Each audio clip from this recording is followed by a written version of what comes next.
Bismillahirrahmanirrahim. Assalamualaikum warahmatullahi wabarakatuh. Hai rekan mahasiswa. Pada kesempatan kita yang pertama kali ini, tentunya kita tidak akan membahas tentang materi perkuliahan terlebih dahulu. Sama seperti pada perkuliahan sebelumnya dan juga mata kuliah yang lain, untuk tatap muka yang pertama pastinya kita akan menyampaikan dulu terlebih dahulu rulesnya seperti apa yang nanti kita akan sampaikan di dalam rancangan pembelajaran semester atau RPS dan juga di dalam kontrak perkuliahan. Rekan-rekan mahasiswa yang saya hormati, mata kuliah Hukum Diplomatik Konsuler ini merupakan mata kuliah yang kita tempuh di semester 6, khususnya untuk kelas 2019A dan juga kelas 2019B. Teman-teman mahasiswa nanti hingga selesai perkuliahan ini berakhir, teman-teman akan diampuli saya. Jadi teman-teman bisa langsung menghubungi saya ataupun koordinator kelas jika ada hal yang memang perlu ditanyakan. Nah, teman-teman mahasiswa semuanya yang saya hormati, sebelum kita menginjak pada RPS ataupun juga kepada kontrak perkuliahan, saya ingin menyampaikan pengantar terlebih dahulu untuk semester genap TA 2021-2022 ini. Nah, di semester genap ini, teman-teman mahasiswa, kita ada yang sedikit berbeda nih dari perkuliahan sebelumnya. Hal yang bisa membedakan dengan perkuliahan kita yang sebelumnya adalah kita sudah mengalami beberapa fase perkuliahan ya, belajar mengajar, mulai yang awalnya kita belajar secara tatap muka di dalam kelas hingga di awal tahun 2020 kita sudah melaksanakan perkuliahan secara daring hingga pada semester ganjil kemarin tahun 2021-2022 akhirnya kita bisa berada pada fase sekarang ini, yaitu fase perkuliahan blended, di mana fase ini merupakan fase yang awalnya kita laksanakan perkuliahan itu secara daring terlebih dahulu, kemudian di pertengahan kita akan laksanakan secara tatap muka. Ini merupakan tahap pemulihan ya, tahap adaptasi dari yang awalnya kita dilakukan secara daring, yang kemarin kita masih dihadapi dengan masa-masa pandemi COVID-19, kita harus belajar di rumah, kita harus belajar dalam jarak jauh, di dalam jangkauan jaringan itu, yang kemudian hal itu harus mau tidak mau diterima oleh teman-teman mahasiswa, harus dilaksanakan oleh semua sivitas akademika, tidak hanya di Universitas Wiraraja dan juga di beberapa universitas, di beberapa daerah juga pasti akan mengalami hal yang sedemikian itu.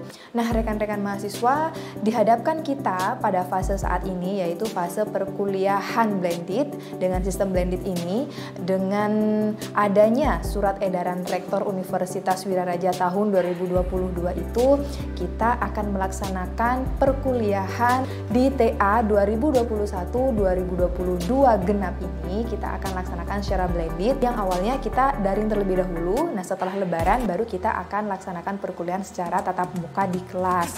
Baik rekan mahasiswa yang saya hormati, sekali lagi saya informasikan ulang, mungkin di sini ada beberapa teman mahasiswa yang masih kurang memahami edaran rektor itu dan juga surat keputusan rektor yang telah dikeluarkan di bulan Maret kemarin. Mungkin ada beberapa poin yang memang belum teman-teman pahami. Nah, saya akan jelaskan secara garis besarnya saja bahwa teman-teman mahasiswa itu yang diperkenankan untuk mengikuti perkuliahan tatap muka terbatas di Universitas Wiraraja adalah mahasiswa yang telah melakukan vaksinasi dengan dosis 2 kali, yang mana hal ini dibuktikan dengan aplikasi Peduli Lindungi. Jadi teman-teman mahasiswa harus menginstal terlebih dahulu, kemudian nanti pada saat masuk ke kampus teman-teman wajib untuk scan QR. Nanti di pintu gerbang teman-teman mahasiswa akan dihimbau untuk melakukan scan QR. Nanti di sana akan dipandu mungkin oleh satpam ataupun oleh satgas, kemudian teman-teman mahasiswa melakukan scan QR. Nanti akan diketahui apakah mahasiswa itu sudah melakukan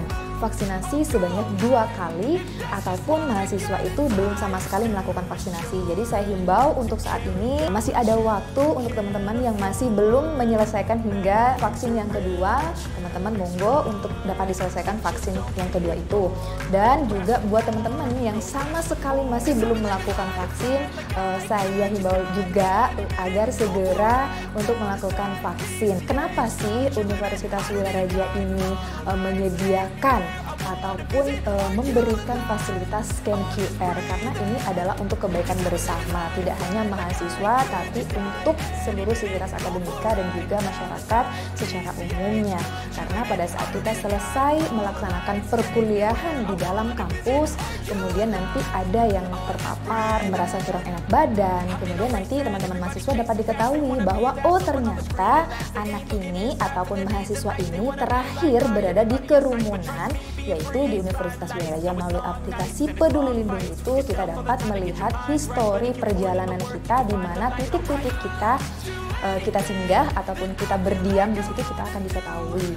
Nah, itu sedikit gambaran tentang bagaimana fungsi dan juga manfaat dari aplikasi Peduli Lindungi. Kemudian untuk teman-teman mahasiswa, selain kita wajib untuk melakukan vaksin hingga dosis yang kedua, teman-teman mahasiswa juga harus mendapatkan persetujuan dari orang tua ataupun wali ya.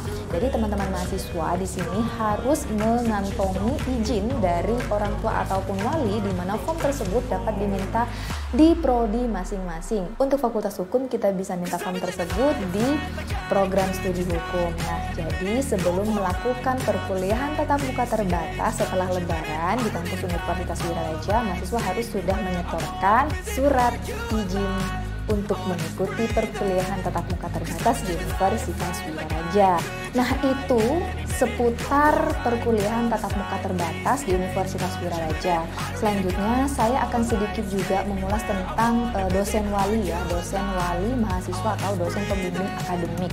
Di sini saya kenapa sampaikan juga di dalam pertemuan tatap muka yang pertama ini, karena hal ini juga menjadi sesuatu yang sangat penting untuk perkembangan akademik teman-teman mahasiswa. Apalagi teman-teman mahasiswa di sini berada di semester 6, mungkin ada juga teman-teman yang mahasiswa di sini yang masih semester 4. Ini bisa sekalian jadikan informasi juga, nah, bahwa dosen wali itu tidak hanya berfungsi pada saat teman-teman itu melakukan bimbingan KRS, tapi dosen wali itu juga berfungsi dalam hal melakukan evaluasi, dalam hal melakukan pemantauan terhadap perkembangan akademik masing-masing mahasiswa bimbingannya.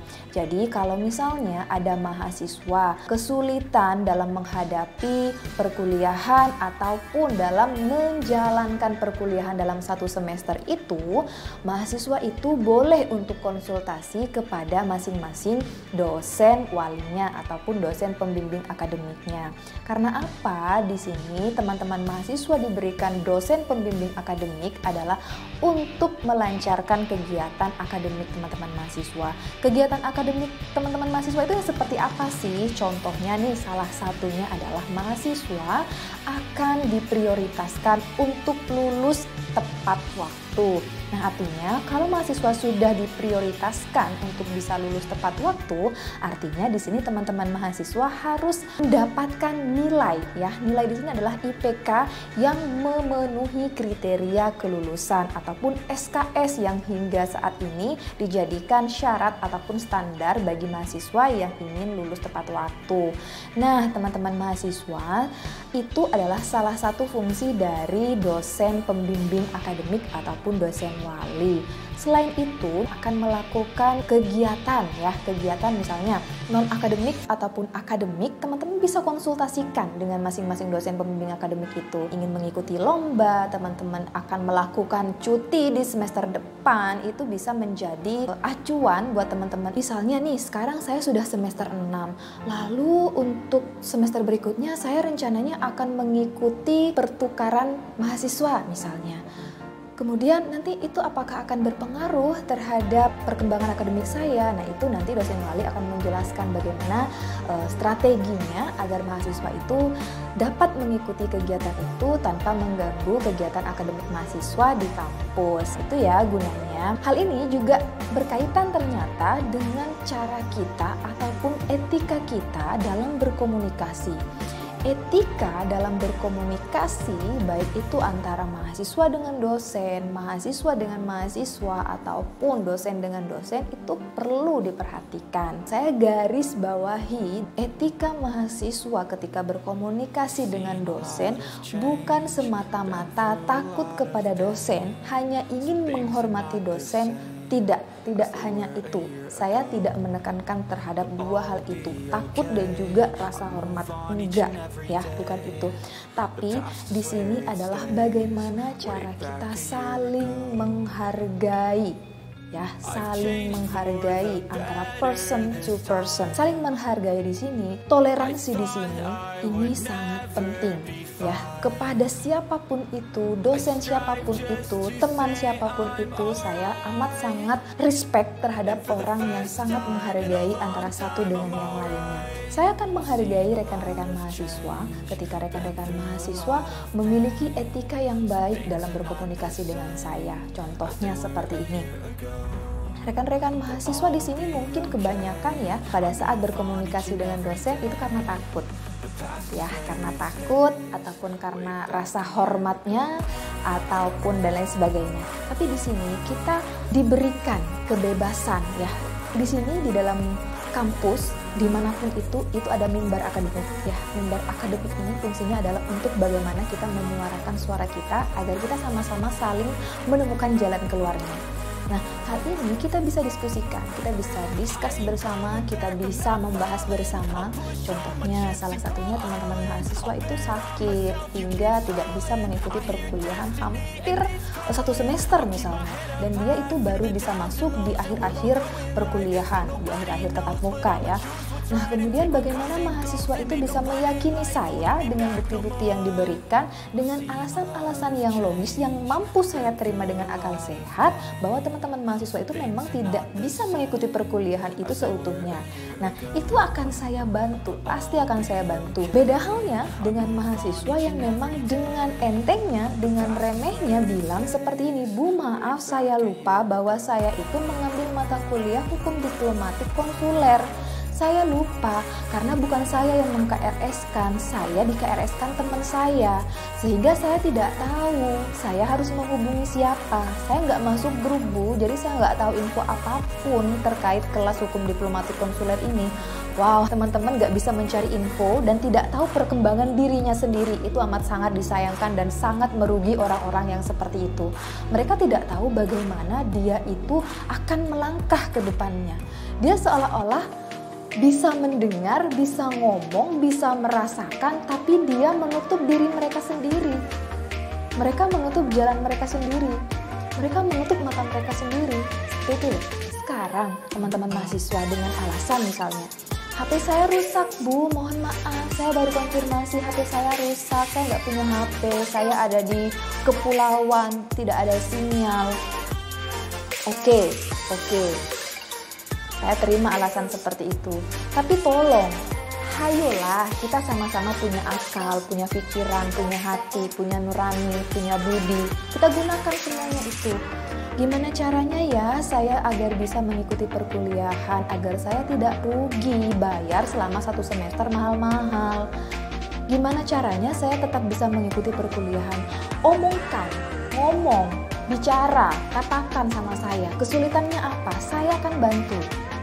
Misalnya, "Bu, saya nggak ada paket." Nggak mungkin dong saya harus membelikan paket satu-satu mahasiswa. Saya akan menyarankan, "Oh Mas, mungkin seperti ini, bisa lihat di video saya. Kan saya tidak selamanya pakai Zoom. Saya kadang-kadang pakai Google Form, kadang pakai Google Meet, kadang pakai Zoom, video pembelajaran YouTube, ya, Google Classroom. Tidak selamanya saya akan mengandalkan atau menggunakan Zoom saja.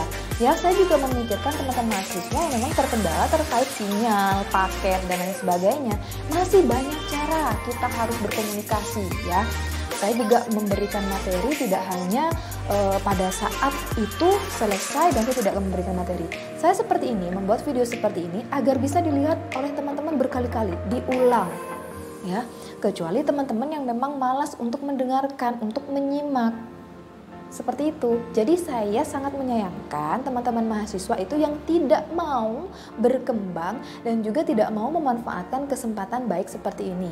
Tidak semua orang ya dapat berkuliah. Sementara teman-teman yang diberikan kesempatan oleh Tuhan untuk dapat menempuh strata 1 dan ini malah disia-siakan. Dan jangan sampai di semester ini terjadi lagi hal yang seperti itu. Nah, itu pengantar dari saya terkait etika bagaimana mahasiswa berkomunikasi dengan dosen, sesama mahasiswa, dan juga antar dosen dengan dosen. Mahasiswa dengan mahasiswa bagaimana? Kalau kita bisa melihat ya, bagaimana kita mengontrol diri. Mungkin sekarang teman-teman mahasiswa masih cuma dia, cuma si A, cuma si B, udahlah gini.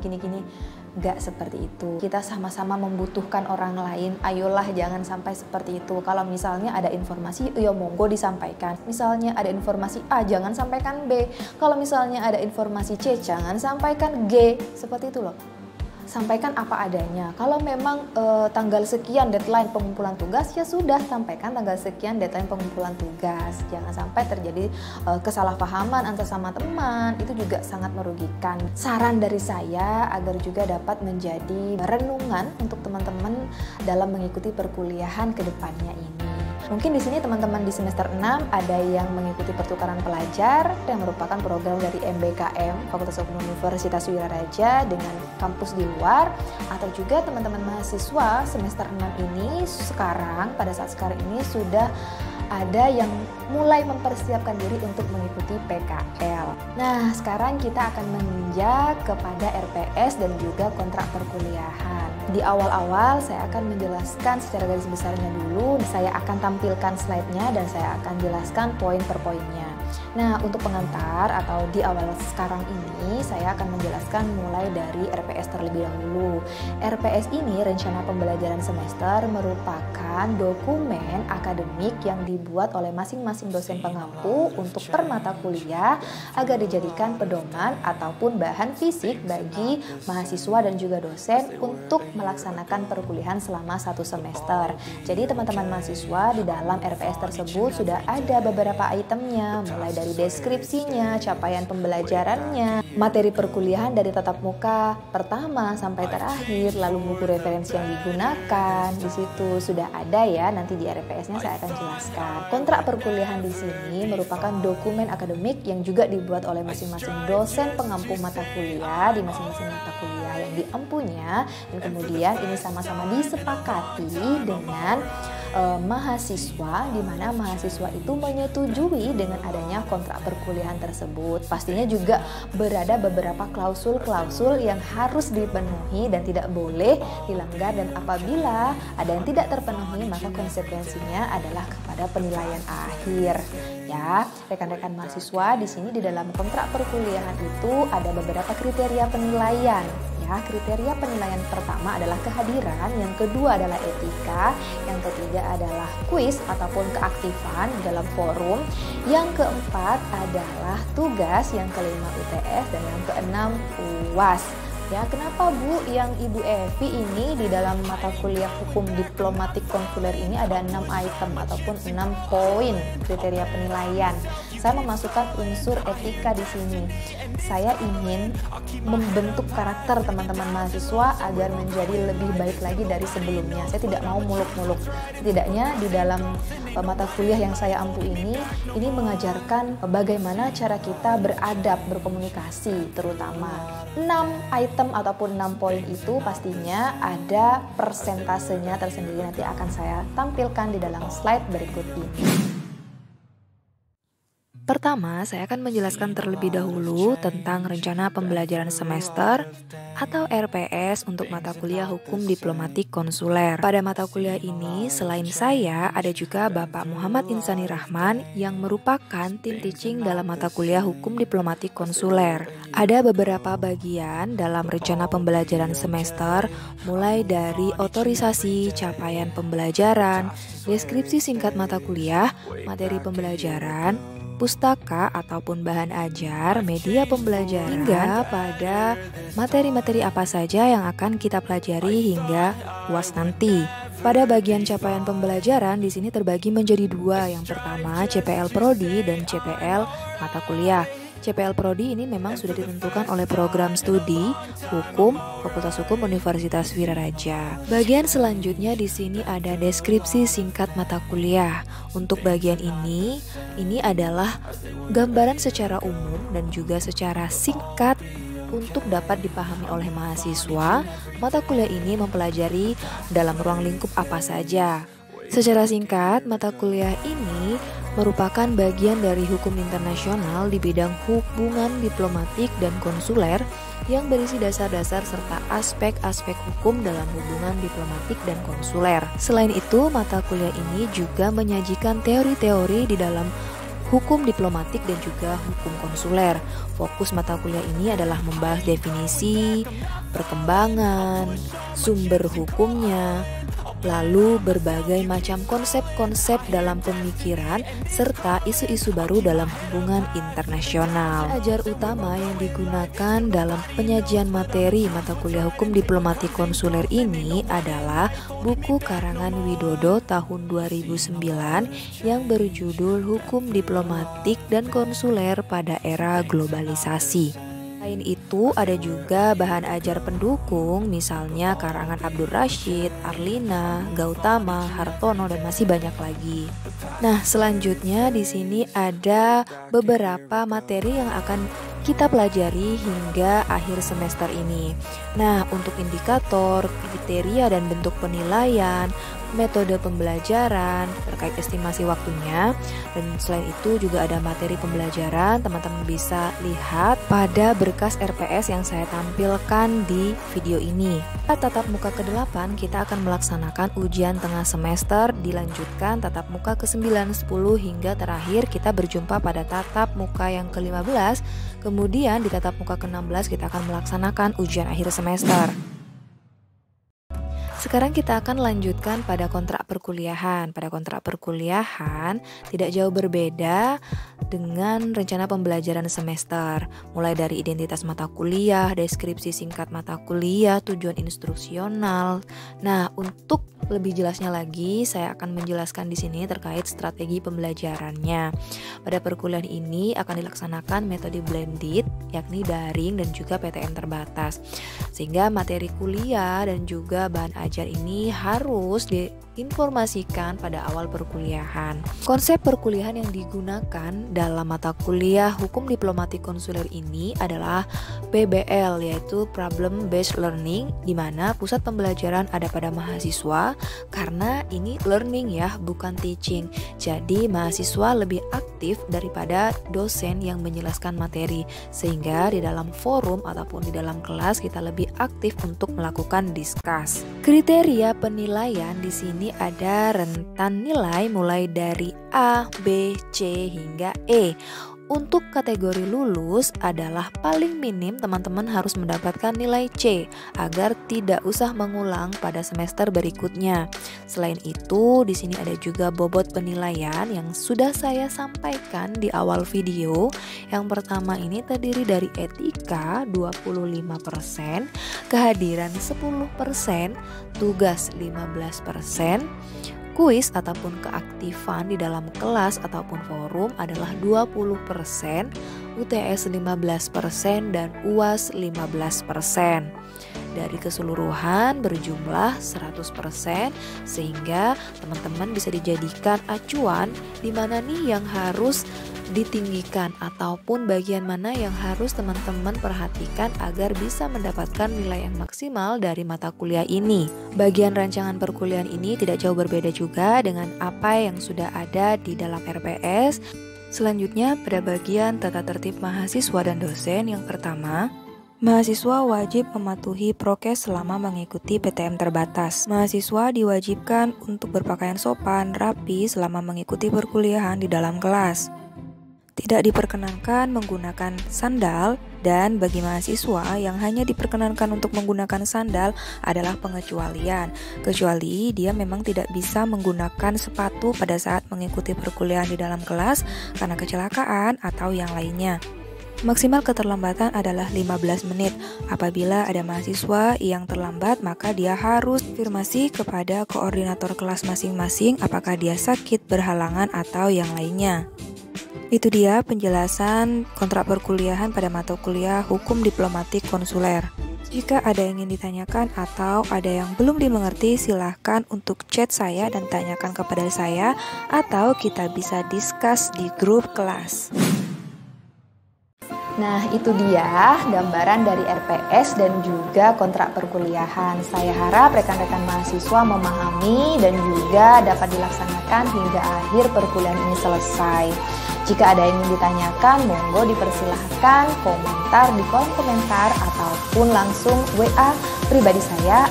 Nah, saya tunggu kehadirannya nanti pada saat pertemuan tatap muka secara langsung di kampus. Sampai jumpa di kelas, jaga kesehatan.